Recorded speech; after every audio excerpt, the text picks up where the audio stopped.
Scotland Yard have, for the first time, said that 255 people are thought to have survived the Grenfell Tower fire nearly 4 weeks ago.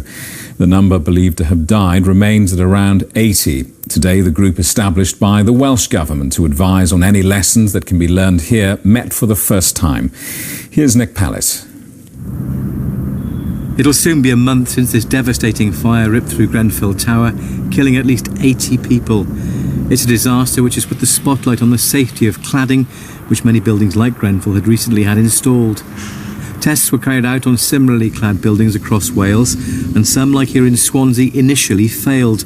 Though after more rigorous tests, the council is confident their buildings do meet fire safety standards. It will then tighten down into a certain number of key areas. Now a new group has been set up to help advise the Welsh Government on fire safety issues.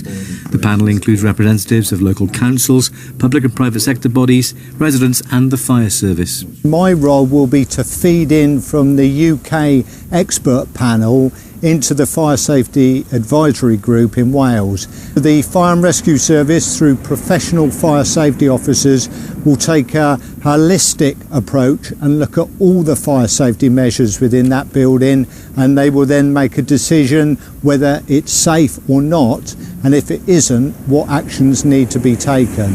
And that's already in play and already been done throughout Wales. And the priority is the safety of people living in high-rise accommodation and to give them reassurance. This tower block in Ringland in Newport is one of 3 in this city that has failed initial safety tests on its cladding. But in common with many social housing providers across the country, Newport City Homes is carrying out more detailed testing, what they call whole system testing.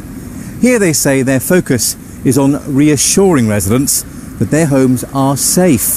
To that end, they've employed dedicated fire safety officers so that residents can speak to someone if they have any concerns at all.